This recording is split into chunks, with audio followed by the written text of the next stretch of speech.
Assuming that holds, it's telling us that people are coming back to risk. At some point, they will finally take a stab and say, okay, we've made money in the NASDAQ. Now is the turn to make money in crypto. I think it's kind of an interesting period in crypto because we've just seen that big flush that took us below 20,000 to about 17.5. And then very quickly, the next day, we recovered back above the 2017 highs. So I think for me, that's the line in the sand right now, is that you can go below a previous pivot high, a major level like that, but the recovery is important. If we didn't recover and we were still below that level, it would signal near-term weakness. Right now, I actually think that we're in a position to maybe see a bounce over the next week or two, potentially back to 25,000, maybe as high as 28,000+, before, unfortunately, we probably see a little bit more downside. Yeah, so right now there's kind of this time factor involved where we got below that previous 2017 high, we recovered with a reversal candle, which is a technical bullish signal, and now we've just been going sideways. It's been very, very eerily quiet in the crypto markets, but we've started to see some altcoins starting to pick up. You know, for instance, we've seen Polygon have a monster move. In fact, let me bring up that chart here. So you can see this move on Polygon. It's just been ripping up to the upside. You know, it got as low as about 30 cents. So it's up about 100%. Even though Bitcoin hasn't started to really rip to the upside, some of these more beaten down altcoins are, and I look at them as kind of a little bit of a leading indicator. So it makes sense to me that these could be showing a little bit of a risk on kind of take on the crypto markets. And that could be telling us that Bitcoin could likely get a bounce in the next week. In addition, I think it's important to recognize that the NASDAQ 100 is having another monster day. Crypto and stocks are connected. They are, frankly. The NASDAQ rip up, it's telling me that the risk on environment is starting to percolate again, and that's a positive for Bitcoin. So I would be kind of surprised if we don't have a move up on Bitcoin in the next week, week and a half, back to at least 25,000. If you go back to last October and November, everyone was always asking me, well, what's the catalyst for this kind of flush out? What's going to happen here?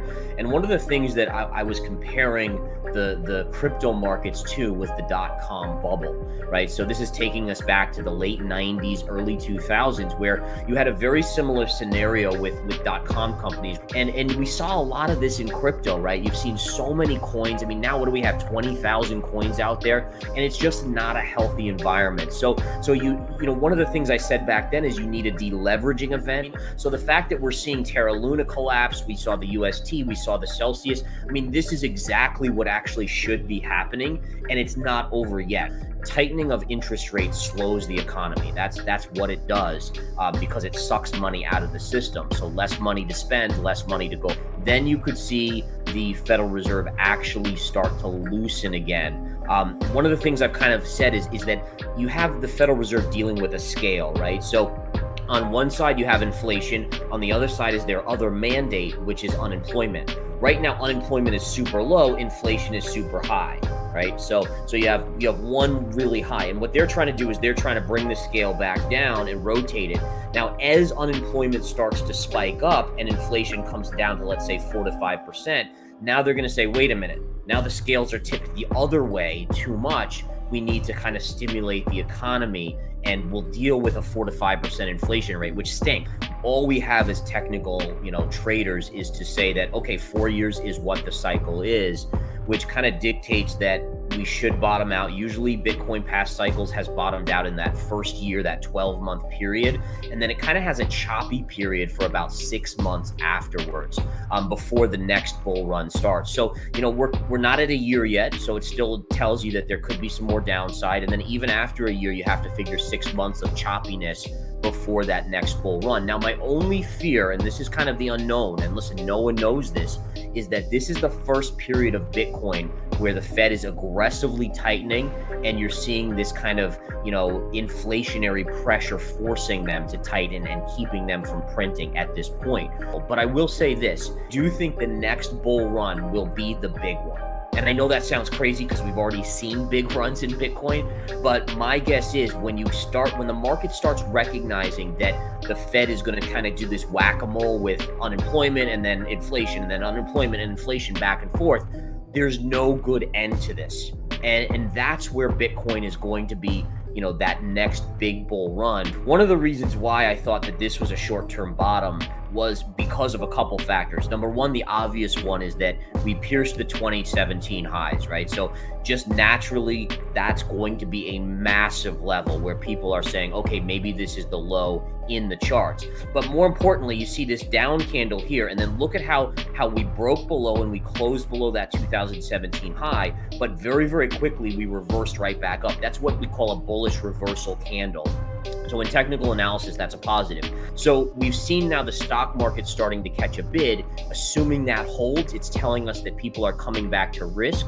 At some point, they will finally take a stab and say, okay, we've made money in the NASDAQ. Now is the turn to make money in crypto. And I think that's where you get this push up. But a majority of holders, I think something like 70% of Bitcoin holders are now underwater significantly. So again, that kind of, for them, it's obviously feeling pretty risky at this point. Even though, yes, I mean, Bitcoin in 2009 was pennies versus where it currently sits. So it's been an incredible mover, which to me, it bodes very, very well for the long-term survival of it, that type of thing.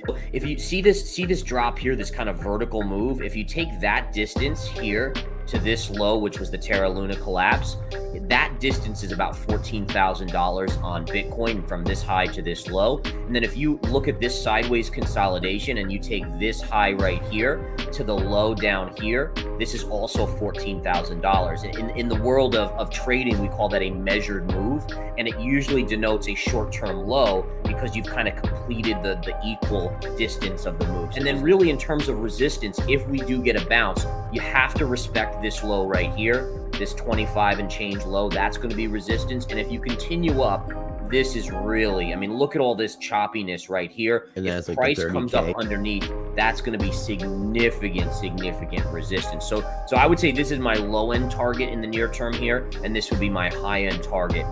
At which point, I'm still in the camp that we probably do have more downside, just because I don't think we've seen full out despair.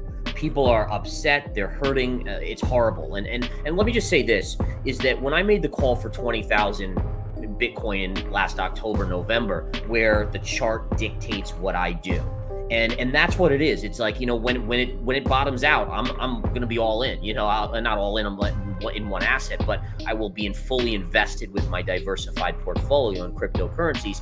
But the chart has to tell me that first. And I think that's an important distinction because it takes emotion out. And emotion is the worst thing for investors. It makes you do the wrong thing at the wrong time almost always.